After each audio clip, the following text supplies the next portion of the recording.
Okay, hello everyone. Today I just want to give you a short video on the best source of vitamin D3. Now, I've spoken about this many times before. I am a strong advocate for getting a good mix of different animal fats because you need them for different reasons. For all your omega-3s, for example, and omega-6s in the right order.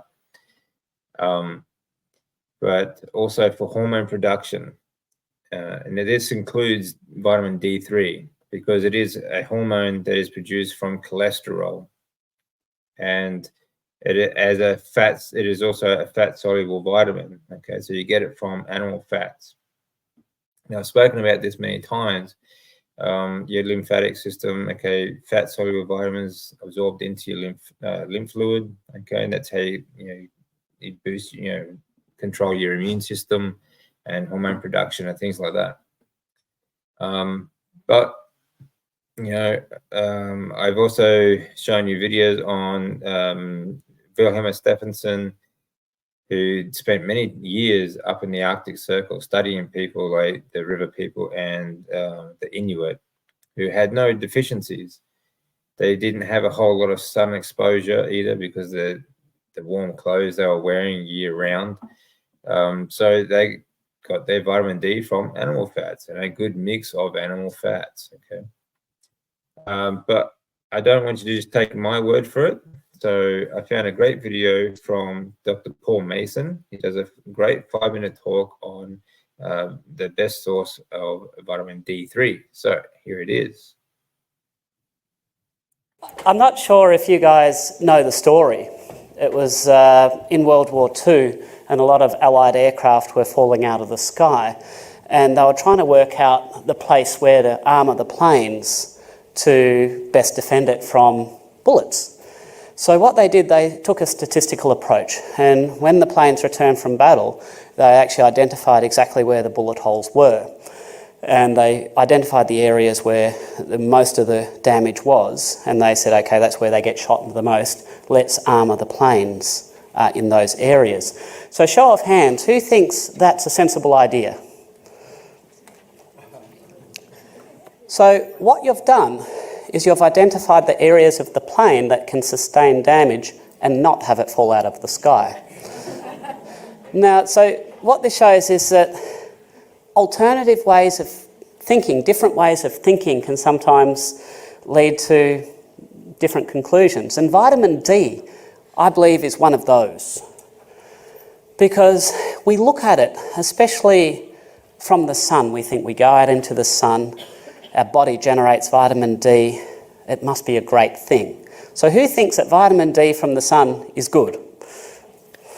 Okay, so your body produces vitamin D as a sunscreen because the sun, the UV rays, the UVB rays that allow the skin to generate vitamin D damage DNA. And the protective mechanism that your body has against that is to produce vitamin D. Phytoplankton 500 million years ago were producing vitamin D as a sunscreen. This is a preserved tray.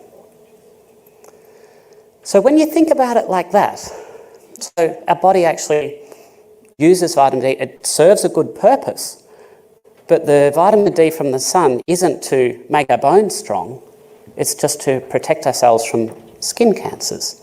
In actual fact, Ansel Keys, the infamous Ansel Keys, he did the 7-country study.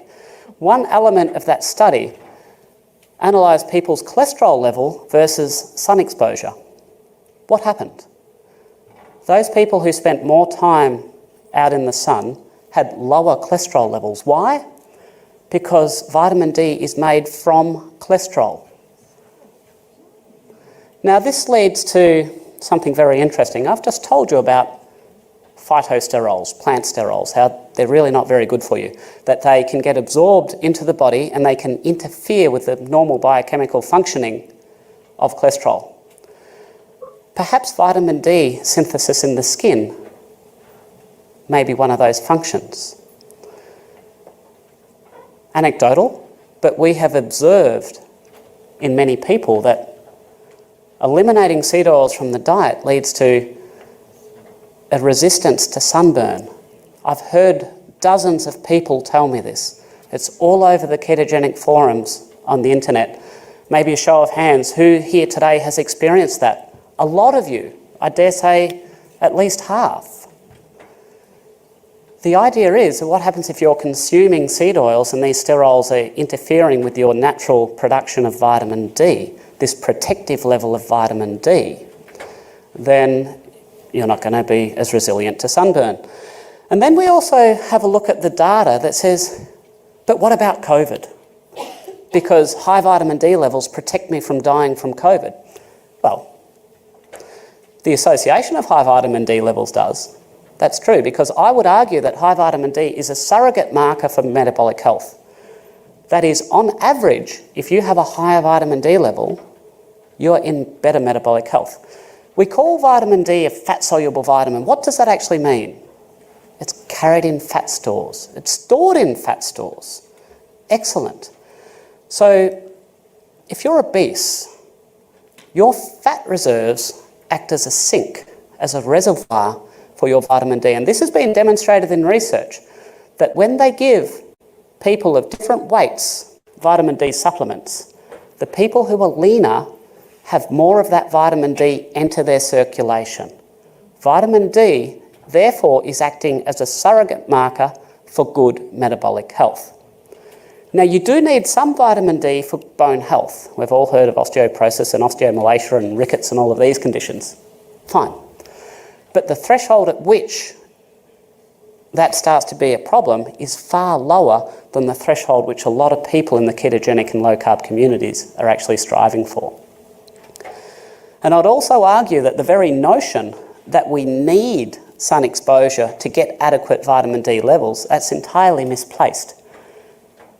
We've got population studies. When Vilhelmur Stefansson was up there with the Inuit, he did not identify one single case of vitamin D deficiency in a pigmented population with no sun. Why? Remember, it's a fat-soluble vitamin. Animal foods contain vitamin D.